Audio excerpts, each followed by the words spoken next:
Сіздермен всегда өмірімде қандай ситуация болса да сіздермен всегда барлығымен бөлісем, алданып жатсам да, жылап жатсам да, күліп жатсам да, бірақ соңғы кездері вообще сториспен дұрыс бөліспей кеттім, өйткені өмірімде как приятный моменттар, так и разные моменттар болып жатыр. Енді бөлісетін, сіздермен бөліспейтін деген сияқты өмірім настолько насыщенный болып кетті.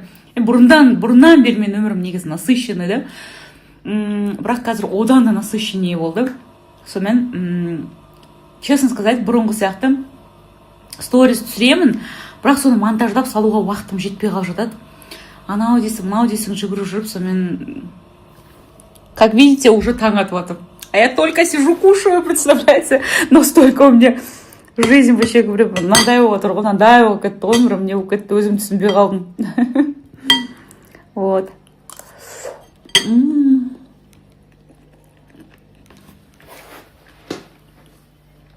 Лайф сторисқа шықпағалы өте көп болды, барлықтарыңызды жақсы көремін.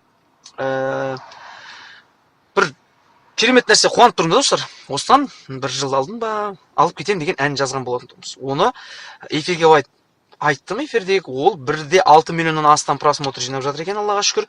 Одан кейін оны YouTube каналыма өзіме просто алып кетем деп суретін ғана сақ болған болды. MP3 вариант қылып YouTubeға. Басқа площадкаға салмағанбыз. Сол варианттың өзі 808 мың жинап жатыр екен. Және де осы кеше жақында барлық площадкаларға салып орнатып қойған болатынбыз. Сол жақта да YouTube просмотрдан уже жақсы келе жатыр. Ол әннің негізі ырғақты, биге, әдемі. Ана аспанға қараймын, Нұрболат Абдуллиннің бір әні, сосын Балқия. Үшеуінің біріктіріліп қосылған сондай керемет ән да негізі ол. Соны қарасақ, клип сұрап тұр ма, бірдеңе сұрап тұр ол әнше. Просмотр жақсы кетіп жатыр, тыңдалым. Сіздер тыңдап көрдіңіздер ме ол әнді? Алып кетем мен сені деген. Толық тыңдап қараңыздаршы, күшті ән.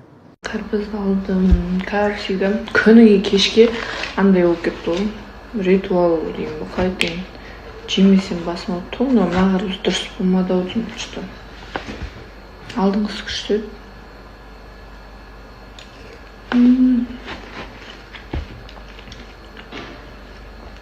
Сезон ба, сезон емес па білмеймін.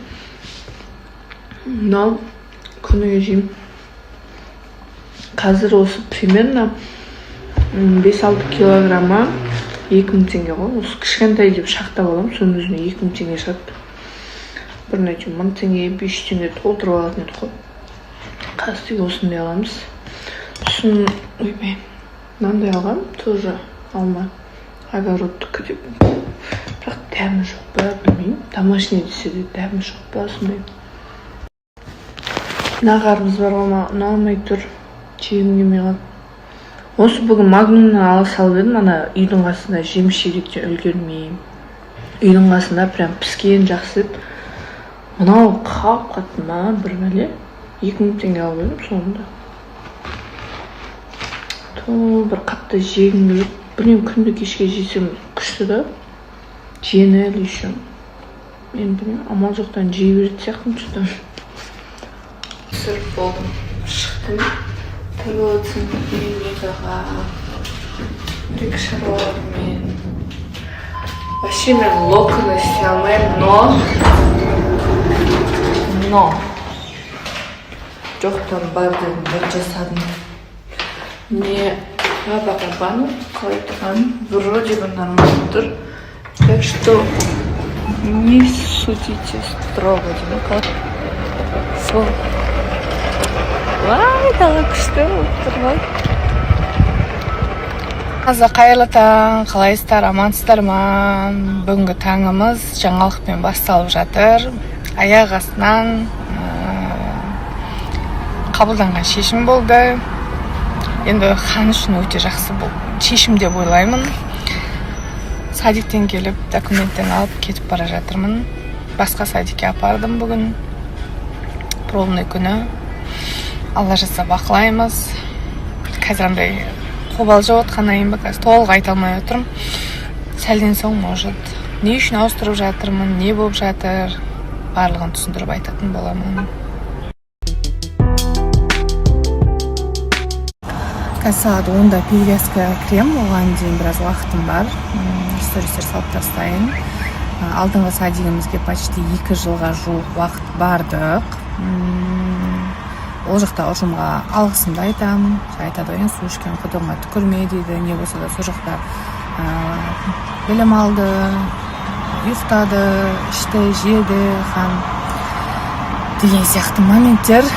Енді бәріңіз білесіздер ғой, былтыр күзден бастап ханды логопед пен психологқа беріп, АФК-ға беріп, тілін дамытып бастадық. Жарты жылдан аса уақыт болды. Сол АФК, логопед, психолог Әйгерім апайға апармай тұрып, хан тіпті тамақ ішем дегенді қарнын сипап айтатын. Хотя ол садикке 1,5 жасынан барып жүрген бала, Астанаға келіп 1 жылдан аса барып жүрсе де тамақ ішем дегенді айта алмайтын. Бұл жердегі мәселе тамақ ішем, іше алмадым деп айта